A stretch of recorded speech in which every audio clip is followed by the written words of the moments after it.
Hello, our moons and our stars. If you're new here, my name is Briana, and I own a small business called Moonwax Galaxy, where I make 100% natural soy wax candles and wax melts.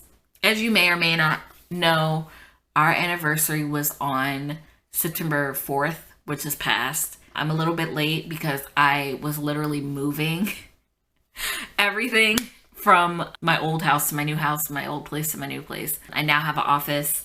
If you haven't already, please, be on the lookout for the office tour. But this video, I kind of just want to take a second to reflect on the past year and sort of talk about what I want to do in the future. I talked a lot about it in our last update video of the stuff that I'm doing now versus and all the stuff that I'm thinking about doing. But yeah, this video is just for some introspection on how our first year of business went, right? So, and we've talked about it in previous videos, which I'll probably link up in the cards up here since I figure out how to do it. I think I did it before, but there'll be links up here. Is it this side or this side? I'm probably pointing to the wrong side. It'll be up here. But essentially, we launched September 4th, 2021. Though, in all honesty, we've been planning for about a year before that, I believe.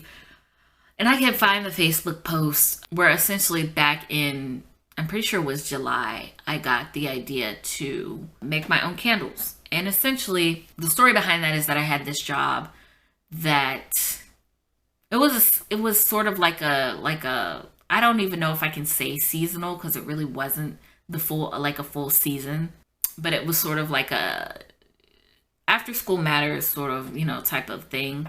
One Summer Chicago. If you don't know what that is, it's essentially they help teenagers get jobs. It's really 14 to 25, but it's really for teenagers. I did it. It was for about 6 weeks? I don't even know if it was 6 weeks. It might have been 4. It was for a very short amount of time, obviously. I don't want to speak badly about it, but it just wasn't the right fit for me because I felt like that job was very much so catered towards teenagers, and me being 22, I was like, I don't need to be here. I don't need to be here. It was very much so stuff of here's how to open a bank account, and here's how to write a resume, and here's how to, and I'm like, I have a bank account.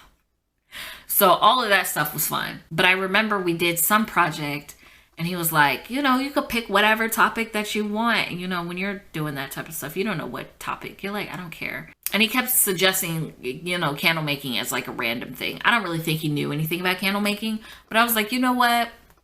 I'll do that. So I looked up some YouTube videos and I was like, it's really this easy to make a candle. So I was already into candles. I buy candles all the time. I'm very much so into aromatherapy. And, that was my thing. It helps me manage my mental health and my stress and all that. So I got really into aromatherapy and buying candles. So I was like, I'm gonna make my own candles. Our very first candle that I, tried out, which I mentioned in passing on the phone to Kim, I was like, yeah, I'm gonna try to make some candles. And she was like, oh, let me come with you. And I was like, okay. So she came to my house and we made candles. It was strawberry candles. And we had these tiny 4-ounce jars because I was just testing stuff out. We dyed them pink and everything and added the strawberries. And the first go round didn't go so well because we literally made the candles and I think we lit them the next day or an hour later. And we were like, it doesn't smell like anything. And then made a second batch where we let them cure because you have to let candles cure to let the fragrance has to bond with the wax. They need time to bond and melt together and all that stuff. So we let it cure for about a week, and then after that it was these were the strongest candles I've ever smelled in my life. I was like, oh my god, Kimberly. So then after that I was telling people yeah, I just made some candles for fun. I was giving them out to people to kind of see if they liked it, and literally everyone was like, you can make this a business. You should sell your candles. You should sell your candles. You really should sell your candles. And I was like, okay. So from there, Kim and I pretty much planned our business for quite literally a year. I think over a year. Yeah, a little bit over a year. Granted, did it need to take that long? No. Me and Kim had busy lives. At the same time, we did procrastinate. We literally probably could have gotten this business together in under a year. It really didn't need to take us that long, but stuff happens. It was the middle of COVID. We were both working. We were both busy. Kim was, I think, finishing up school, actually. She wasn't working yet. She was literally finishing up her last year of school, of undergrad. And then I was working, and it was just a lot. There were times where we could have been probably working on the business, but we were a little bit lazy. You know, all different types of stuff. So we got together in different ways to plan the name of the business, to plan what our social media app was going to be, to plan our logos, to plan our colors, to plan our scents, to plan out what we wanted the jars to look like and the scents and getting the wax. And literally it was like a lot. And you know, we launched in September 4th. We were out in the park and we told all our friends and family, like, hey, we finally launched. All of our stuff is up. The website is up. Everything is up. And it was a lot of fun. And so ever since then, we have been officially Moonwax Galaxy. From there, it was literally, you know, obviously up to us to figure out how we're going to make this happen. We found our bread and butter mostly through pop-ups that I found. And honestly, lucky enough to even have these pop-ups in the middle of COVID, let me be honest with you, because I remember quarantine was still alive and well. It was most likely, you know, you could not go outside. You still had to wear a mask. And a lot of the farmers markets at the time, that for the first summer and even sort of in the fall, these farmers markets, a lot of them weren't open because of COVID. So I was like, farmers markets are out. Even like this summer, they started coming back, but some of them were still kind of like, eh. What's hard about farmers markets right now is that a lot of them are only like food only, you know? They really only want vendors that sell food.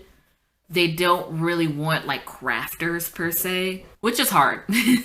It's hard. A lot of them in Chicago that I've found, at least that I found right now, were like, yeah, food only. So I've been trying to find a farmer's market that will take crafters, but it's been difficult finding them. So again, we've mostly been out in doing pop-ups. Most of them have been out in Indiana. What I really want to do is get them out in, go to ones more out in Chicago or near Chicago, which I have mixed feelings about because the Chicago ones sometimes either have like a kind of sketchy location, or it's like not that much foot traffic, or it's like crazy expensive because they're downtown and they're like, yeah, we want you to pay like $300 because we're at the water tower. And it's like, I'm not paying $300 to be, you know, at the water tower for like 3 days. I mean, I get it.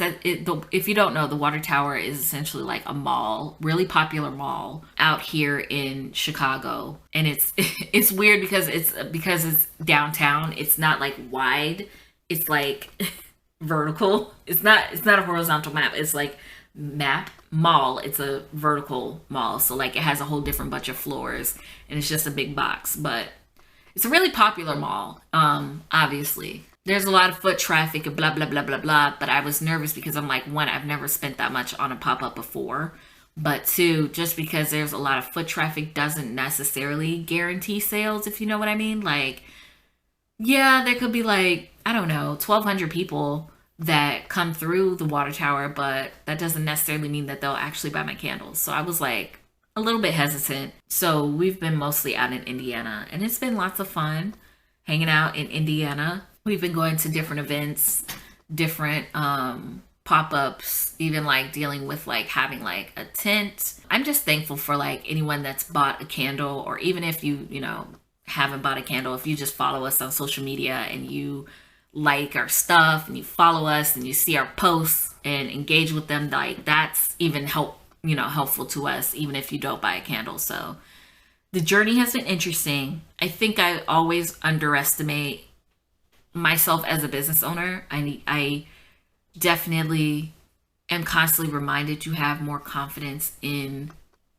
my candles and how strong they are and how much people will like the candles, because I'm always like, gosh, I don't know if people will like it. And then we get to the event in question and people are like, oh my God, your candles.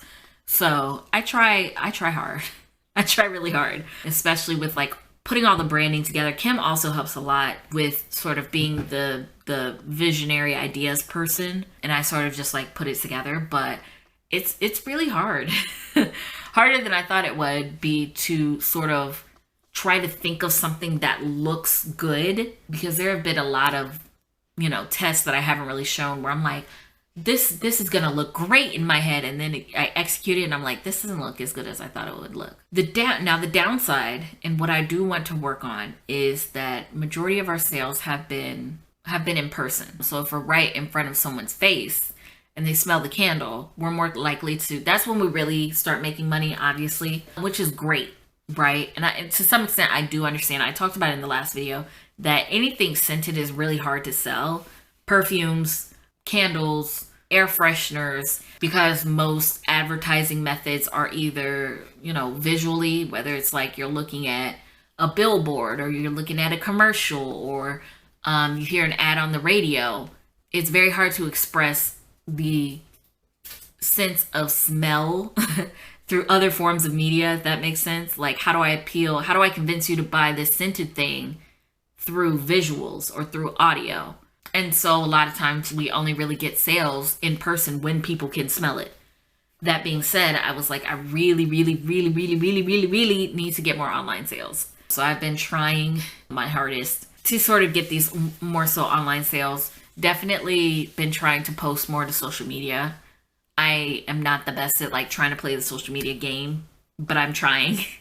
I'm definitely not the most consistent, as you can see, but I'm definitely working on it and trying to like plan things of like how I want to post it. I've been posting mostly on TikTok lately, but I need to try to post on like, different social media platforms, which has also been harder than it looks. Harder than it looks. Like content creators and influencers that are like, I have a Twitter and a TikTok and an Instagram and a YouTube and a this and that, and they post everywhere. I'm like, how do you do it? It's madness. It's insanity. And each one has its own different rules of like when you want, when the best time is to post, and what they want you to post, and when they want you to post it, and what blah blah blah blah. And I'm like, all that being said, it's been fun. Oh, I also forgot to mention, I have been getting requests if I make custom candles, which I've never really made a custom candle. I am like in the process of trying to make a custom candle. I'm waiting for their stuff to come in because I ordered it and they were like, this is what I want it to smell like. And I was like, okay, I got to order the scents. So I'm in the process of making someone a custom candle. And this has been interesting to sort of test out with like a friend. So I'm like working on that. But that being said, people have been asking if I make custom candles. Technically, I'm nowhere near against the idea. If someone really wants a custom candle, they can get a custom candle. The only reason why I don't necessarily advertise it right now is because I don't really know. Like, our website is hosted through Shopify. So at the moment, I really don't know how to maybe find an add-on or something about like, this is how much a custom candle would cost, and just like I need to figure out how to where they can put, the customer can put in what they want, if that makes sense. Like a area where they can type in, oh, I want it to smell like this, this, and this, which I have been trying to figure out how to get that done. But besides that, yeah, we make custom candles. If you really, really, really, really want one, you can email me. That's probably the easiest way right now. And I can, I usually go based off of how big the candle is, my prices. So again, you can just email me and like let me know what you're thinking and what you want, and I'll definitely make that for you.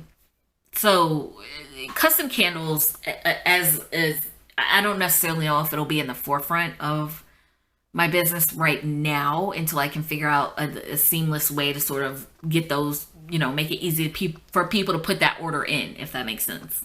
Other than that, I've been talking about going through a rebranding sort of with the aesthetics of how I want my jars to look. If I want to go with these sort of metal tins, which are easier to carry around, versus jars, versus if I want to dye them black and sort of have this whole, sparkly glitter in them to sort of give it that galaxy look, if that makes sense. Yeah, it's just a lot.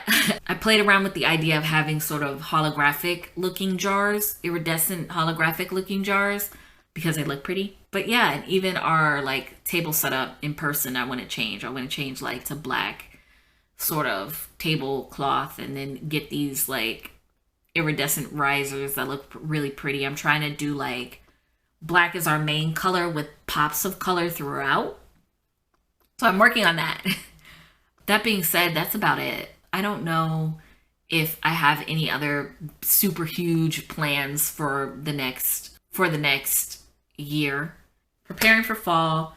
I feel like this is the second year in a row where I haven't really planned any Christmas, Christmas winter releases, which kind of sucks because I love Christmas. Christmas is my favorite holiday.